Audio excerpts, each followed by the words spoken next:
अँझायटीमुळे हैराण झालेलं मन, त्याला कसं बरं सावरायचं, कसं बरं समजवायचं? हा प्रश्न आपल्याला नेहमी पडतो.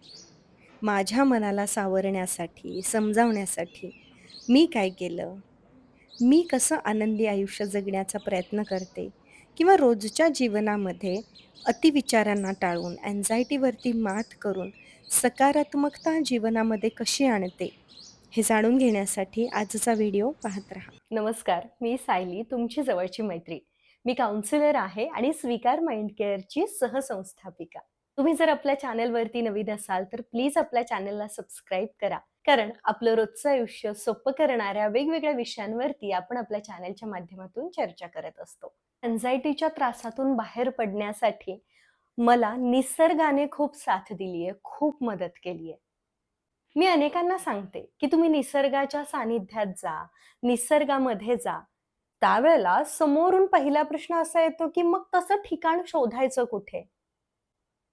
आपल्याला ना आपल्याकडे काय आहे यापेक्षा जास्त आपल्याकडे काय नाहीये याकडे पाहायची सवय असते किंवा ती टेंडन्सीच तशी असते असं आपण म्हणू शकतो.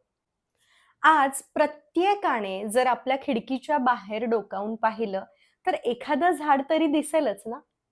किंवा आकाशाचे वेगवेगळे रंग सूर्यास्ताच्या वेळेला किंवा सूर्योदयाच्या वेळेला दिसतीलच.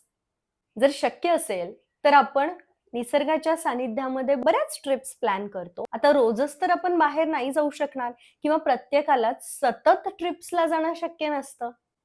पण रोज आपण आपल्या आजूबाजूला असणारा निसर्ग शोधू शकतो, त्याचं निरीक्षण करू शकतो. दारातून दिसणारं एखादं झाड रोज तुमच्याशी बोलू पाहतंय, काहीतरी तुम्हाला सांगू पाहतंय. त्याकडे कधी तुम्ही लक्ष दिलंय का? मी नेहमी झाडांच्या वेगवेगळ्या रंगांचं निरीक्षण करते. तोच रंग, हिरवा रंग प्रत्येक झाडाला असतो मान्य आहे. पण त्या हिरव्या रंगामध्ये पण खूप छटा असतात. खूप वेगवेगळ्या छटा एकाच झाडामध्ये आपल्याला पाहायला मिळतात किंवा खूप वेगवेगळ्या प्रकारची फुलं आपल्याला पाहायला मिळतात. खूप वेगवेगळ्या रंगांची फुलं आपल्याला पाहायला मिळतात. एखादं वेगळंच झाड आपल्याला जाता येता कुठेतरी दिसतं किंवा कुठेतरी रस्त्यामध्ये वडाचं झाड लागलं, की आवर्जून त्या वडाच्या झाडाखाली थांबणं, दीर्घ श्वास घेणं, हे जास्त मदत करतं. आपल्या ओव्हर थिंकिंगला कमी करण्यासाठी, आपल्या अतिविचारांच्या त्रासांपासून दूर होण्यासाठी किंवा अँक्झायटीपासून दूर होण्यासाठी. वडाच्या झाडाखाली जास्त ऑक्सिजन असतं. तुम्ही तिथे जा, मुद्दाम आजूबाजूला जा. बघा, आपण आता वडाच्या झाडाखाली आश्रय करून रस्त्यावरच्या एखाद्या झाडाखाली नाही बसू शकत. मी मान्य करते. लोक काय म्हणतील किंवा लोक आपल्याकडे बघून हसतील का? असा प्रश्न आपल्या मनात निर्माण होतो. पण आपण तिथे जाऊन थांबू शकतो आणि थांबून शांत मोठे श्वास तर आपण घेऊ शकतो. हे आपल्या हातात आहे.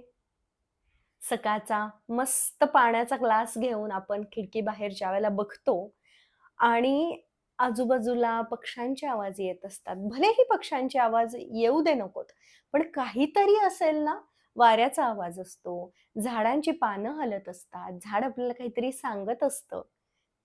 ते ऐकण्याचा प्रयत्न करा. बघा त्या झाडाकडे. मनातल्या मनात त्या झाडाबद्दल 4 चांगल्या ओळी बोला. त्याचं कौतुक करा. मला तुझ्याकडे बघून खूप छान वाटतंय. माझं मन प्रसन्न झालं. आता माझा दिवस खूप छान जाणार आहे. आकाशाकडे बघा. आकाशाकडे बघून ज्यावेळेला आपण हात पसरतो आणि थँक यू हे इतकं बोलतो ना, मनापासून धन्यवाद. आज माझ्याकडे ज्या गोष्टी आहेत, त्या सगळ्या गोष्टींसाठी धन्यवाद, धन्यवाद, धन्यवाद. हे ज्यावेळेला आपण त्या आकाशाकडे हात करून म्हणतो, त्यावेळेला एक वेगळीच ऊर्जा आपल्यामध्ये तयार होते. बंगलोरला होते त्यावेळेला सगळ्यात पहिलं जे आमचं घर होतं लग्नानंतरचं, त्याचं स्वयंपाकघर खूप छोटं होतं.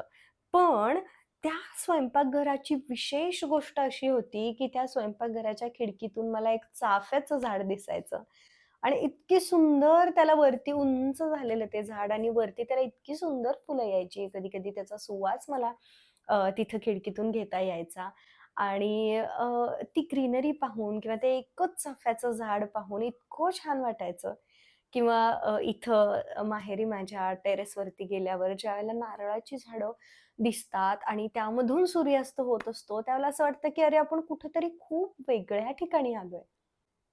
किंवा माझ्या बेडरूमच्या खिडकीतून ज्यावेळेला मी बाहेर बघते, त्यावेळेला बकुळीचं झाड आहे, आंब्याचं झाड आहे, चिकूचं झाड आहे, मोगऱ्याची वेल चढली आहे, जास्वंदाची फुलं झाडाला आलेली असतात, जास्वंदाच्या झाडाला. खूप प्रकारची झाडं आहेत. इतकं छान वाटतं आणि हे सगळं पाहण्यासाठी किंवा हे सगळं अनुभवण्यासाठी बाहेर कुठेतरी जायची काहीच गरज नाहीये किंवा ज्यावेळेला मी माझ्या सासरी जाते, बऱ्याचदा मी कमी सासरी जाते, पण तिथे ज्यावेळेला जाते त्यावेळेला सुद्धा गावात ज्यावेळेला आम्ही आत जात असतो, आजूबाजूला शेत असतं आणि घराजवळची ती नारळाची झाडं, आजूबाजूला असणारी ती हिरवळ इतकी मनाला भावते. किंवा पुण्यामध्ये सुद्धा घरात मी लावलेली झाडं असतील, ज्यावेळेला मुद्दाम त्या झाडांच्या सानिध्यात जाऊन बसते. त्या मातीमध्ये ज्यावेळेला आपण आपल्या हाताने काहीतरी काम करतो, झाडांची माती वर-खाली करतो किंवा एखादं झाड लावतो, त्यावेळेला तो माती म्हणजे आपलं औषध आहे. पाणी, माती, अग्नी, हवा ह्या सगळ्या ज्या गोष्टी आहेत, ह्या कुठेतरी आपल्याला हील करत असतात. चिखलामध्ये चालणं असेल, शेतात मुद्दाम जाऊन चिखलामध्ये चालणं, हे रोज शक्य नाही, मान्य आहे. पण ज्यांना हे शक्य आहे ते रोज करू शकतात. नुसताच चालणं नाही, तर त्याचा अनुभव घेणं. बऱ्याच जणांच्या घरामधून खूप छान निसर्ग दिसत असतो. एकच झाड जरी असलं ना, तरी पण ते झाड इतकं छान बहरलेलं असतं.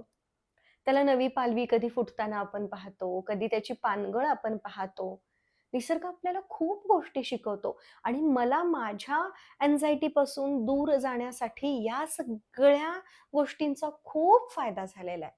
मुद्दाम आवर्जून झाडं लावणे, झाडांना पाणी घालणे, ज्या वेळेला मी संकटांमध्ये असते किंवा ज्या वेळेला मी त्रासात असते, त्यावेळेला मुद्दाम माझ्या झाडांच्या जवळ जाते, मी झाडांना पाणी घालते, मी झाडांची माती वर-खाली करते, मी झाडांशी गप्पा मारते. जास्त वेळ, रोज तर मी करतच असते. पण ज्यावेळेला अडचणीत असते त्यावेळेला आवर्जून जास्त वेळ करते आणि आणखी जास्त माइंडफुली करते. कारण ह्याच गोष्टी तर जगायचं बळ देतात. निसर्ग, निसर्ग, निसर्ग म्हणजे खूप कुठेतरी लांब जायचंय आणि निसर्ग बघून यायचंय का?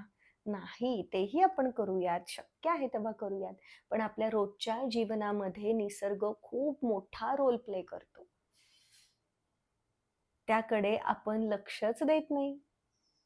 घाई आहे, कामं आहेत, सगळ्यांना घाई आहे, पण सगळ्यांना त्रासही आहेत आणि जो व्यक्ती मुद्दाम श्वासांकडे लक्ष केंद्रित करतो, या निसर्गामध्ये बाहेर बघत असताना श्वासांकडे लक्ष केंद्रित करतो, निरीक्षण करतो निसर्गाचं, निसर्गाशी गप्पा मारतो, सूर्यास्त होत असताना सूर्याशी गप्पा मारणं, ढगांचे वेगवेगळे रंग बघणं, त्याच्याशी बोलणं, ह्या सगळ्या गोष्टी खरंच आपल्याला खूप पुढे घेऊन जातात, आपल्याला हील करतात.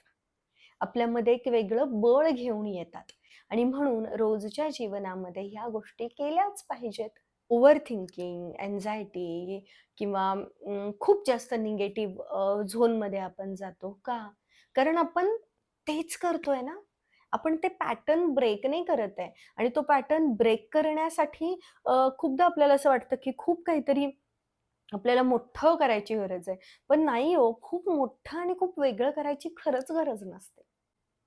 साध्या-साध्या, सोप्या-सोप्या गोष्टी ज्या आपल्या पुढं उपलब्ध आहेत, त्या करा ना.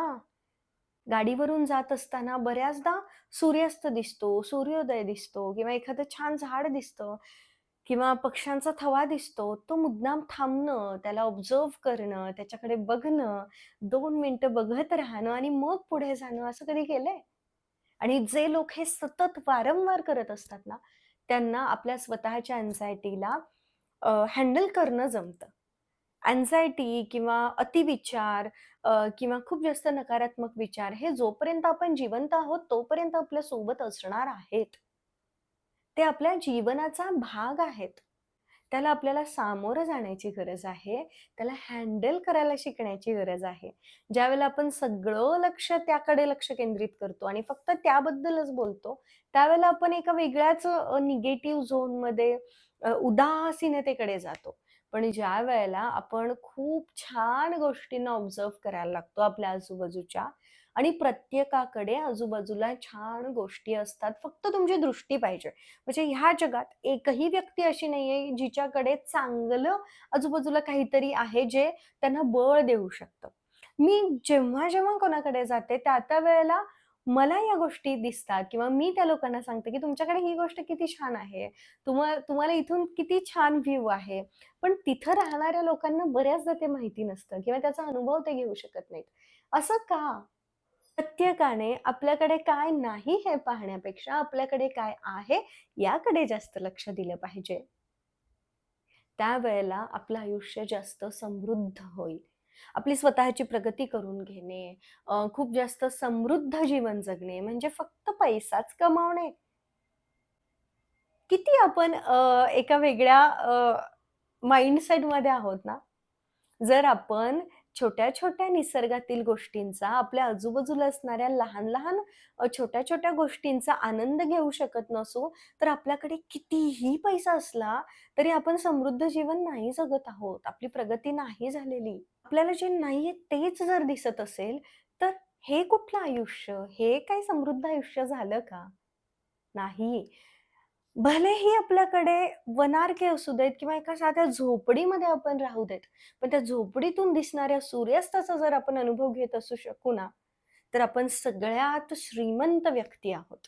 त्यामुळे सगळ्यांना मला हेच सांगायचंय, की प्लीज उठा, बघा, शोध घ्या. तुमच्या आजूबाजूला कोणकोणती झाडं आहेत? तुमच्या आजूबाजूचा निसर्ग कसा आहे? कुठं पाण्याचा झरा आहे का? कुठं ओढा आहे का? कुठं पाण्याचा आवाज येतोय का? कुठून पक्ष्यांचा आवाज येतोय का? कोणकोणती झाडं तुमच्या आजूबाजूला आहेत? तुमच्या खिडकीमधून दिसणारं झाड कसं दिसतंय? ते तुम्हाला काय सांगू पाहतंय? तुम्ही मातीमध्ये कधी हात घातलेत का? तुम्ही एखादं झाड लावलंय का? त्याची खूप छान निगा राखली आहे का? त्याच्याशी गप्पा मारल्यात का? या सगळ्या गोष्टींचा आढावा घ्या.